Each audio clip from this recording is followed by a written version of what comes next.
napapadaan sa tulay na ito tuwing alas 7 ng umaga, napapatanong. Ale, nasa ito ba ako? Ang tulay kasi nababalot ng makakapal at puting-puting ulap. Literal kang nasa alapaap. At ang view, makapigil hininga. Hindi lang ito basta-basta tulay. Isa itong hanging bridge na may taas na 180 meters. Nakakalula!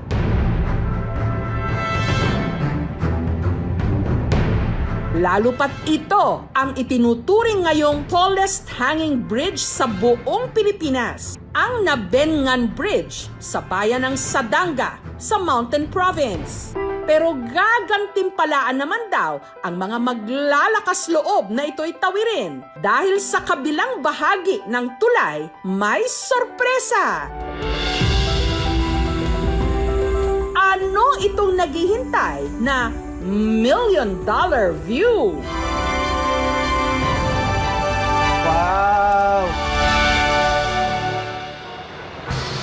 Para ito marating, kung manggagaling ng Cubao, Quezon City, babiyahe ka ng 10 hanggang 12 oras.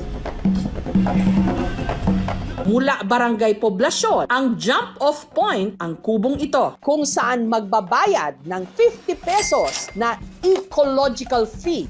Yung sa ecological fee po, yun po yung para po doon sa construction at maintenance po ng facilities doon. Dito naabutan ng aming team ang grupong ito ng mga rider na dumayo pa ng Sadanga mula sa iba't ibang mga probinsya. Masilayan lang ang tallest hanging bridge. From Region 1, Pangasinan, Region 3. Sambales, Tarlac, and NCR. Yan, NCR. Nakita ko siya sa sa Facebook, nag-trending. Sabi ko parang ang sarap subukan, sabi ko. So, ready na po kayo, sir? Ready na. Ready na. Let's do it! Boss, Let's go! Pero hindi magiging ganun kasimple ang kanilang paglalakbay. Ang unang challenge, bumaba sa napakatarik na sementadong hagdang ito. Ingat lang, isang maling hakbang lang kasi. Maaari kang dumausdos pababa. Pagkarating sa baba, ang next challenge naman, baybayin ang daang ito bilang malakas. sa gilid ng bangin. Nervous na yata ako. Nandito pa lang tayo. Pwede bang maihimo na? Sementado pa ito sa una, pero makalipas ang ilang metro, lupa na ang lalakaran. Pakitid din ng pakitid ang daan. Kaya si Orlina, hindi na maitago ang kaba. Hindi na lumalamig yung mga palad ko. Butas ha. Palapit ang katotohanan. Unti-unti na nilang natanaw ang dinayo pa nilang tulay. Conquer your fear! Woo! Narating na rin nila sa wakas ang Nabengan Bridge.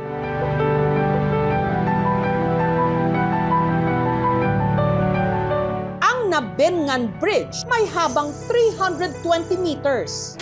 Matibay rin daw ito, gawa kasi sa steel cables. Sa mga nais pumunta naman na bumisita sa bridge, I assured na kayang-kaya po yung loadings. At least it was designed to cater at least 300 people at the same time naman, every 1 meter.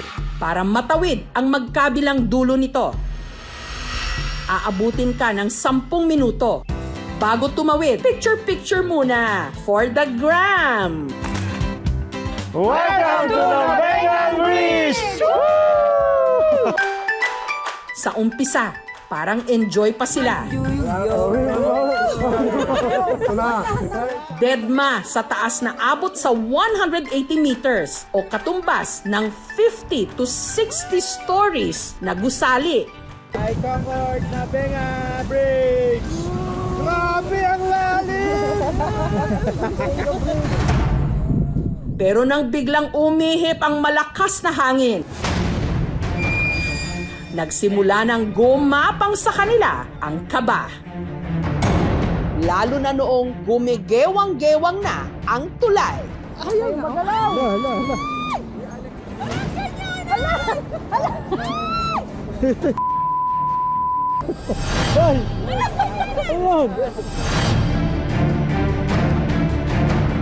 Pero laban, tuloy sa pagtawid. Sa gitna na ba tayo? Lalo't ang perfect picture spot daw, mismong gitna ng tulay. Yes! Dito, kahit saan ka lumingon, mapataas, baba, kanan man o kaliwa, walang anggulong pinipili. Picture-worthy! Ang kasamahan nilang si Scar, aba, matapang, nag-video pa habang tumatakbo sa tulay.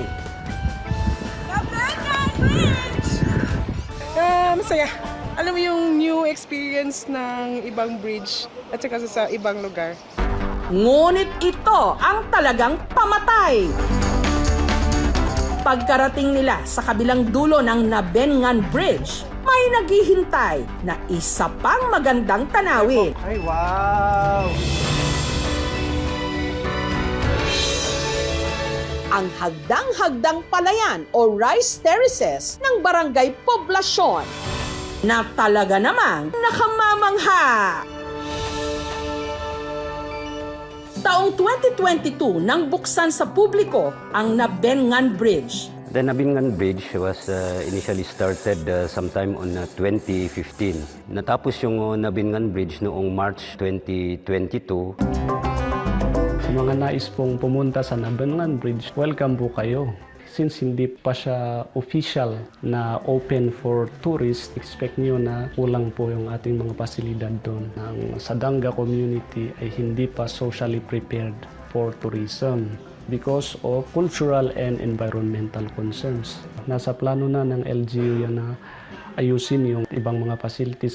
Literal na naging tulay raw ito para mapagaan ang buhay ng mga residente, katulad ni Linda na nakatira sa malayong barangay ng Sadanga. Masaya kami kasi yung daanan namin na dapat na 1 hour 30 minutes from town hanggang dito ay naging 30 minutes na lang kami dadaan sa tulay.